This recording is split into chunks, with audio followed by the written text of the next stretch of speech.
Where guns go to be reincarnated. For years, firearms at so-called gun melts have served as an inexpensive supply of scrap metal that can be turned into bars of high-grade steel. What should America do with its unwanted guns? At steel mills around the country, the answer is simple: throw them into a giant cauldron, heat them up to 3,000 degrees Fahrenheit and liquefy them into an orange juice. Ad choice advertising and red invented by Teeds. For years, firearms at these so-called gun melts have served as an inexpensive supply of scrap metal that can be turned into bars of high-grade steel and later used as components in mining, construction and energy projects. And as recent shootings have put gun control into the headlines, interest in gun melts is increasing at some mills. More than 1,000 guns were turned in last month in St.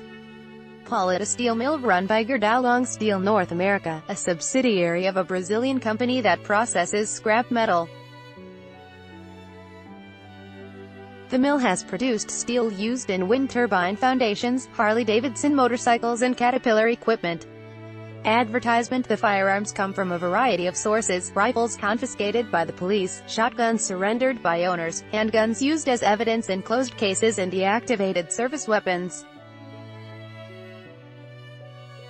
A spate of mass shootings in the past year has led to boycotts, protests and legislation on both sides of the gun control debate. Using the hashtag Dick's Sporting Goods said it had stopped selling the high-powered guns and would destroy its remaining inventory. Artists have forged garden tools and jewelry from old rifles and pistols.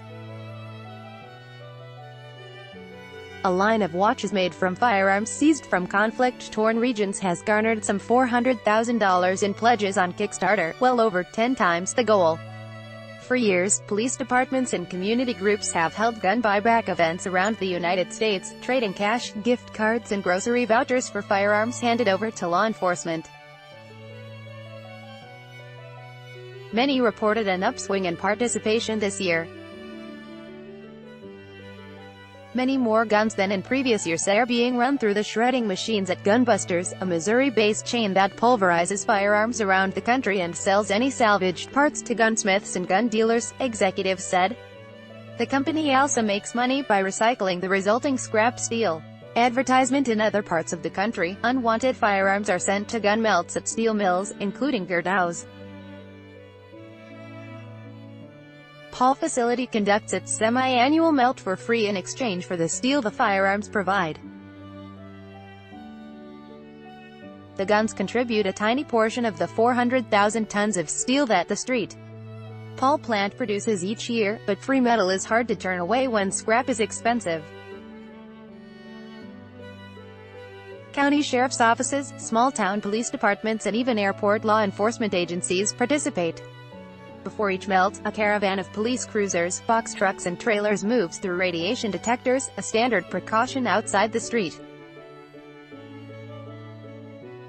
Paul Mill, which also processes a small amount of metal from the medical industry, before unloading their cargo. The piles are usually studded with knives and, occasionally, some grenades, but the bulk consists of guns that have been stripped of ammunition. A magnetic crane then hoists the firearms and plops them into a bucket that can hold 45 tons, which is driven into a warehouse. There, the bucket is positioned over a furnace, and at the right moment, its bottom opens like a clamshell. The guns tumble into a pool of molten metal, causing a small fireball, said John Skelly, an environmental affairs manager for Gerdau Steel. The weapons, heated by arcs of electricity, dissolve inside the furnace. It's like an ice cube in a drink on a hot summer day, except it's 3,000 degrees Fahrenheit and it's a piece of steel melting, he said. Advertisement. In a single hour, the main furnace uses the same amount of electricity that 3 or 4 houses require in an entire year. The gun tincture often spends an hour and 20 minutes inside the cauldron. It is not a quiet process. While it's melting and arcing and going, it's quite vigorous, like the roar of a jet engine in an airport, Skelly said.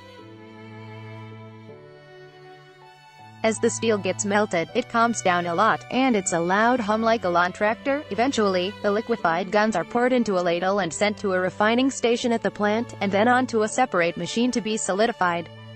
Gerdau installed the machine, an integral part of the mill's operations known as a caster, for $60 million in 2014 with incentives and support from the Minnesota Chamber of Commerce and state and local governments.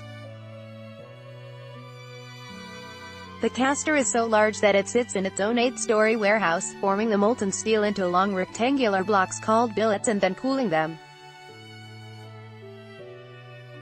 Later, Gerdau will move the billets into a furnace where they will be heated to more than 2,000 degrees and softened so they can be re-rolled, like Play-Doh, into products, Skelly said.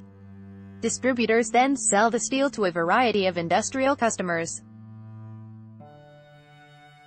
Steel from Gerdau facilities has been used in the One World Trade Center Tower, the Burj Khalifa Tower in the United Arab Emirates and the Taipei 101 Tower in Taiwan. Could distributors sell to gun makers? Absolutely, Skelly said. That's something we have no control over. By Taboola sponsored links promoted links. You may like Robert Half. Want a career change? Submit your resume. Robert Half and Stanford American International School. 6 tips on moving to your new home in Singapore. Stanford American International School. Undock NBC International. Yao Ming builds schools and fights shark fin soup in his retirement. CNBC International. Unda Babel. This app will have you speaking a new language in 3 weeks. Babelindo Vikings. Free online game. Play this for 1 minute and see why everyone is addicted. Vikings. Free online game. Unda Top Man Fun. 10 most breathtaking highways of the world. Top Man Fanundo.